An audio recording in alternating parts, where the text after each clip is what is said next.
picture driven, and when you read something, you can see an image develop in your mind. Anybody ever been there? And it's almost like I can see this image developed in my mind as this man's talking. Now, I'm skipping over some things that happened because I'm going to deal with that later. But here's what happened. This man is broken. Jesus shows up. He begins to ask the man, do you want to be made well? He raises the man up. And what happens when Jesus shows up is what happened. The man was touched. But I'm fast forwarding it for now past that. And I want you to see a broken, impotent man now raising up and walking from the midst of his sickbed around. And what happens when God touches you?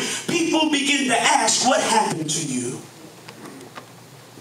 And it's this man's response that moved me to a place that I have never been when I read the scripture before. And he answered him. And he answered them when they asked, who helped you? Why? Because there are some people in his condition seeing him changed, and they was watching the pool, knowing that no one or he didn't get in the pool that day, and they wanted to know what the new program was in town. I believe with all my heart, all my soul, all my spirit, all my mind, that when God starts healing, do we believe God's going to heal? When God starts delivering, when God starts moving, it's better than any advertising campaign we can ever see. A changed life will make people want to be where God is more than anything else. And it's his response that moves me. Hear this broken man as he tells them, this 38-year crippled man, as he tells his friends what happened. And he who made me well said to me, take up your bed and walk. And that did it for me right there. It literally, when I read it, it broke me. And God said, do you understand? Greater than the healing in his body, greater than the straightening of his leg, greater than the ability to walk and the ability to live a normal life. He said, do you know the greatest thing that happened to that man that day is somebody went into relationship with him? Every day they took that man, they threw him by the pool. As they do, we talked about what they do with the crippled and how they did it that time. They threw him by the pool. They said, we'll see you. I can just see nobody talking to him. He was just one of those. But I'm so glad that Jesus came for one of those. He came not for the whole, but he came for the sick. And the first thing he did that no one ever had done before, not in a meaningful way, is he looked at him.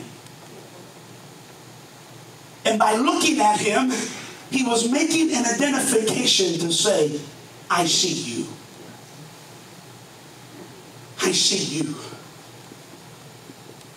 And as I was in prayer early this morning and throughout the day, I said, God, I know I got this sermon that's on my heart, and I'm not going to be much longer than this because this is what God wanted me to focus on. I said, God, what is it that you want me to communicate greater than anything else?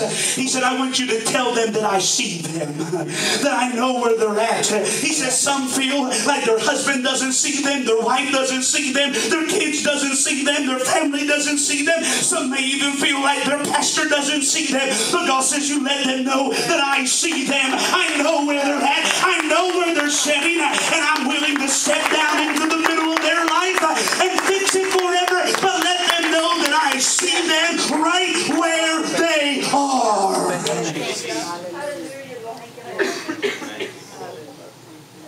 He could have jumped up and said, he healed me, he delivered me, but notice his words, the one who said to me with pride.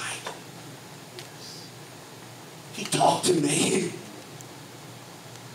He extended out his hand, David, when everyone else thumbed their nose. He reached out his heart,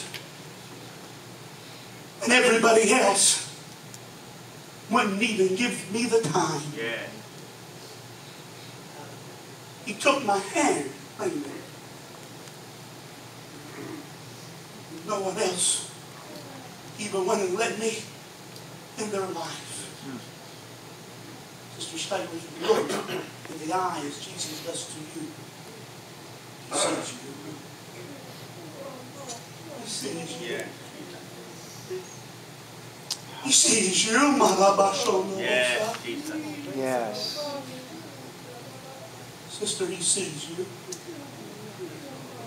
Tammy, he sees you. Frank, I don't know what you're going through, but he sees you. Yes, Jesus.